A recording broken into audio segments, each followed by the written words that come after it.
Hi everyone, কেমন আছেন আপনারা? আশা করি ভালো আছেন। আমাদের YouTube channel Sunny and Mimi travel ডায়েরিসে আপনাদের স্বাগতম। আমরা সবাই ইকো পার্কে সচরাচর গেলেও এই জায়গাটা কিন্তু আমাদের কাছে অপরিচিত।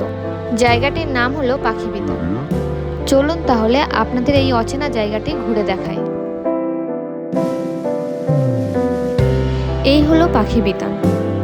দুই দিকে সবুজ গাছপালায় ঘেরা জঙ্গল আর মাঝখানে সুন্দর কাঠের একটি ব্রিজ, দেখতে যেটা খুবই অপূর্ব এবং সুন্দর।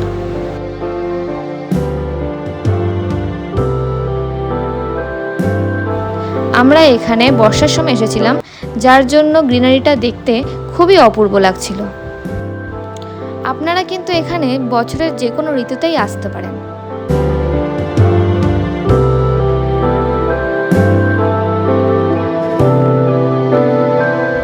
এখানে সারা বছরই প্রচুর পর্যটক ঘুরতে আসেন।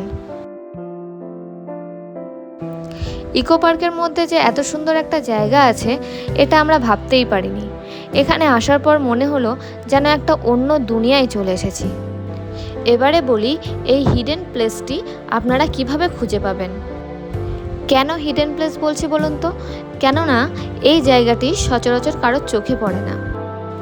এখানে আসলে আপনারা বুঝতে পারবেন কেন এই জায়গাটিকে আমি হিডেন প্লেস বলেছি। এখানে যেতে হলে আপনাদের ইকো পার্কের ৬ নম্বর গেট দিয়ে ঢুকতে হবে। ৬ নম্বর গেট দিয়ে ঢুকে কিছুটা হেঁটে গেলেই লেফট সাইডে এই জায়গাটি পড়বে, অথবা আপনারা এখানে ৪ নম্বর গেট দিয়েও আসতে পারেন। ৪ নম্বর গেট দিয়ে ঢুকে 7 ওয়ান্ডার্সের অপোজিট দিকে বা ৪ নম্বর গেটের রাইট সাইডে কিন্তু আপনারা এই জায়গাটি পেয়ে যাবেন। এখানে যেতে গেলে এক্সট্রা কোনো টিকিট কাটতে হয় না। ইকো পার্কের এন্ট্রি টিকিট কাটলেই যথেষ্ট। তবে আপনাদের আরও একটি গুরুত্বপূর্ণ ইনফরমেশন জানিয়ে রাখি, এই পাখি বিতান কিন্তু সকাল ১১টা থেকে সন্ধে ৫টা পর্যন্ত খোলা থাকে।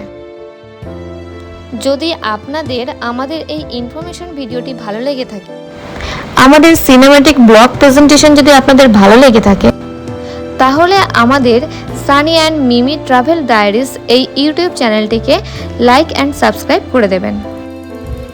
আর ভালো লাগলে অবশ্যই আপনারা আপনাদের বন্ধুদের সঙ্গে এই ভিডিওটি শেয়ার করবেন। আরেকটি কথা, এই ৬ নম্বর গেটের পাশে আরও একটি সুন্দর প্লেস আছে, হরিণালয়, যেটা আশা করছি পরের ভিডিওতে আপনাদের জন্য নিয়ে আসব। আজকের জন্য এতটাই। আমরা আবার আসব একটি নতুন ব্লগ ভিডিও নিয়ে। ততক্ষণের জন্য টাটা।